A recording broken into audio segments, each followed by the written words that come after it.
Thank you, Val, for those warm and kind words, pushing me to the edge of tears so that I can't speak. My dear fellow alumni and guests, I greet you this morning with both joy and trepidation.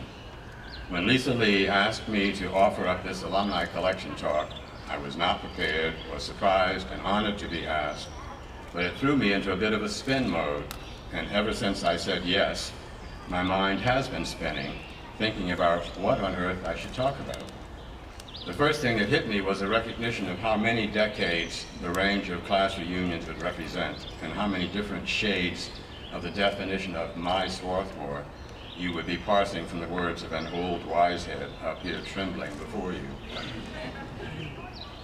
From the two-year reunion of the class of 2014 to the class of 1956's 60th, and a trickle of others from them on, including one at least from the class of 36 and two from the class of 1938. Then I thought about the range of topics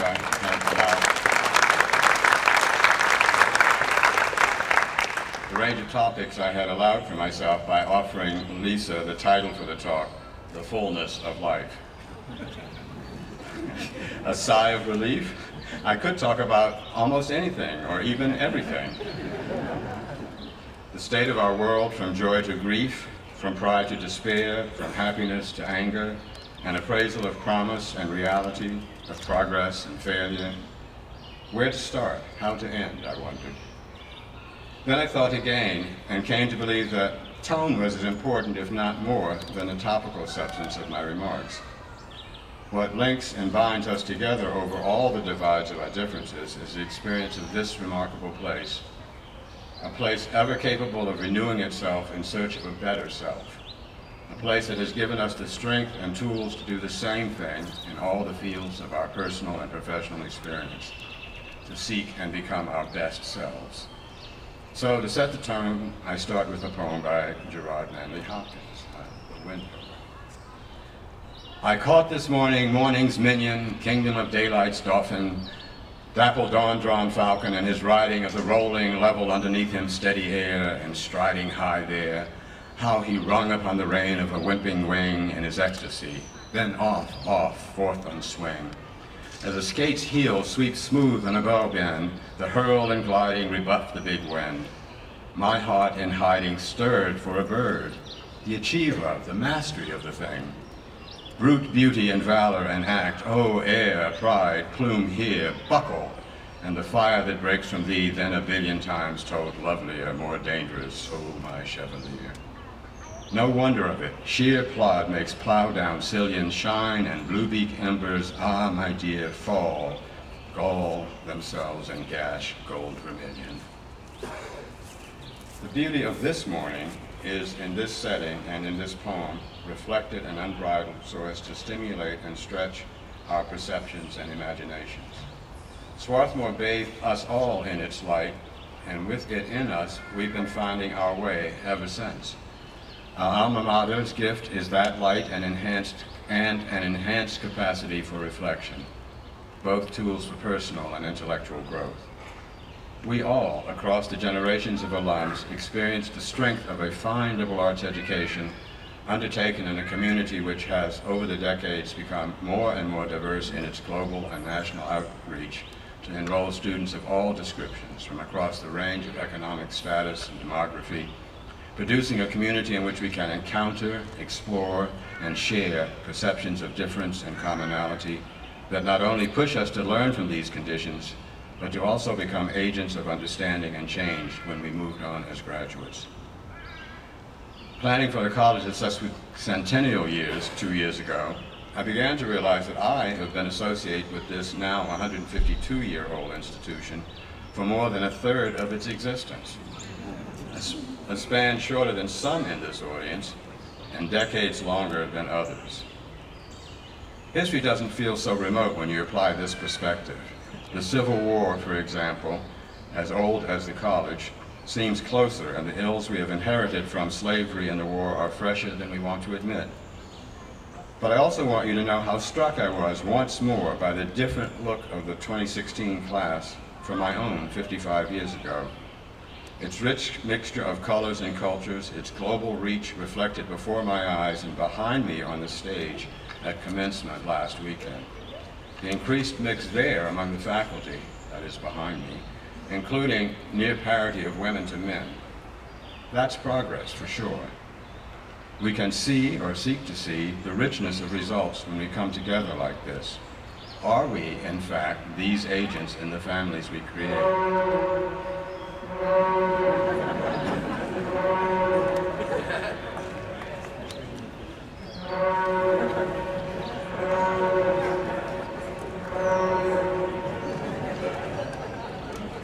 Part of the cycle of our life here.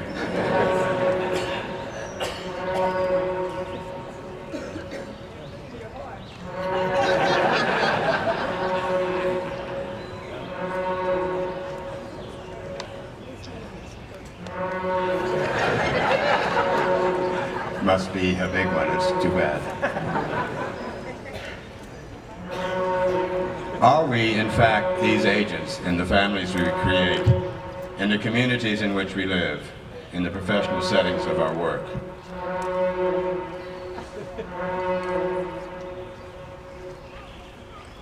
I suspect so, but I worry that Wordsworth's old but timely grasp of his world works in ours too. The world is too much with us late and soon. Getting and spending, we lay waste our powers. Little we see in nature is ours. We have given our hearts away, a sordid boon. This sea that bears our bosom to the moon, the winds that will be howling at all hours, are upgathered now like sleeping flowers.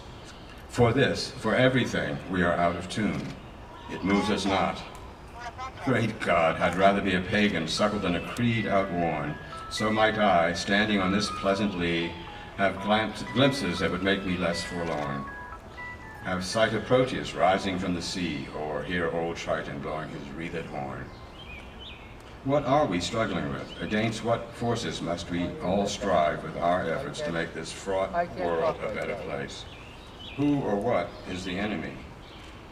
How do we fight the battle against, for instance, climate change, without actually going to war? And have you noticed, by the way, how often we use the language of warfare even for our best and most worthy objectives?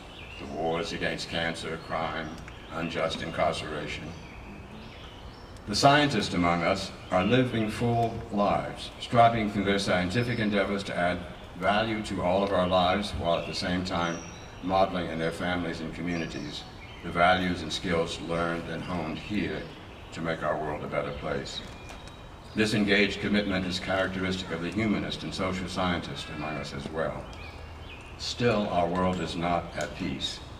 Its natural wonders, resources exploited for all they are worth, and at the same time, therefore, not valued, not seen as a part of who we are or might become if we saw ourselves as one. Who will help us raise our sights, expand our perceptions, deepen our sensitivities and stir our sympathies, and nurture our capacity for empathy? I want to extol the growth in strength and presence of the arts in our curriculum and community life here, especially over the last 3 decades or so. When I came here 59 years ago, one was able to study some music in the curriculum, though not all of it for credit. Art history, but not studio arts. Theater and dance in limited fashion outside the curriculum. But look at us today. In the class that graduated last weekend, there were students with, among many others, majors like this sample, some of them self-designed. Special major in Black history and the sociology of science. Art and biology as a double major. Art history and special major in dance anthropology. A special major in theater and dance. Special major in psychology and educational studies and linguistics. Art and special major in neuroscience, another double major. Special major in sustainable land use and political science. Double major in economics and music, art and engineering. The life of the campus is richer for the strength of its arts programming. The work of students, faculty, guest artists brings us together through the joy of the experiences they offer. The discovery over and over again of shared pleasures and practices that reflect our common humanity. The definition of liberal arts is more complete, and further, the faculty and students are challenged by the ever-increasing intersections of the disciplines, breaking at least windows into the walls of the silos of the standard disciplines. Engineering and art bumping up to one another. A host of disciplines, from English literature to plant biology, history, political science, philosophy, engage together in environmental studies. Peace and conflict studies, the first course of its type in a higher education curriculum dating back to the late 19th century, all attest to the new levels of collaboration and creative engagement that define our brand of liberal arts. We can look with pride at what this means for not only our college, but also its future and its leadership among its peers. Intellectually, culturally, socially, we are equipping our graduates to live the life we sing about in our song. This is a good because it means that whatever professional arena engages them and their passions will see them as models of the values honed here. They will be the beacons and the doers of the good works the world needs from all of us to become a more just and humane planetary setting for our fellow beings across the globe. We have much to do to come closer to such outcomes, but there is much to bolster hope for achieving our dreams. Expressed by Langston Hughes in his I Dream a World. I dream a world where man, no other man will scorn, where love will bless the earth and peace its paths adorn. I dream a world where all will know sweet freedom's way, where greed no longer saps the soul, nor avarice blights our day. A world I dream where black or white, whatever race you be, will share the bounties of the earth and every man is free.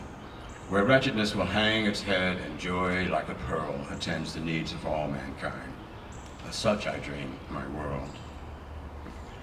Looking back on a 54-year career as an educator, 27 of them here, I feel empowered to continue connecting my dream to action, and my experience here has made me ever more confident that being a model is effective pedagogy.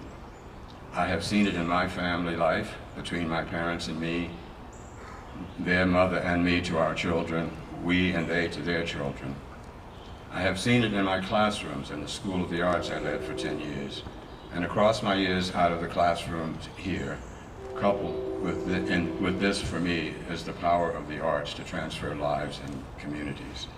As some of you may know, the Chester Charter School for the Arts grew out of John Alston's efforts with the Chester Children's Chorus, and we've been working for a number of years to grow that school into a model, which we hope will then be of greater service to the full program of education in Chester itself.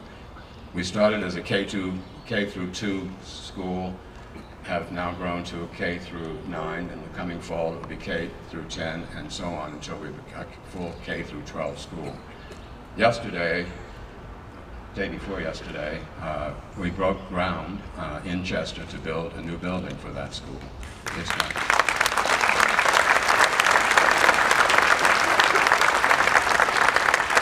And it is our expectation that we'll be in that building when the 11th grade class rises, so that we can move forward and become the model we hope that will really help in Chester. We think building there is a vote of confidence in its future and a statement of our dedication to making that the kind of future we hope for in educating all of its wonderful children. So, on I dream and act, and urge us all to dream on and act on that dream. In the words of Duke Ellington, I love you madly.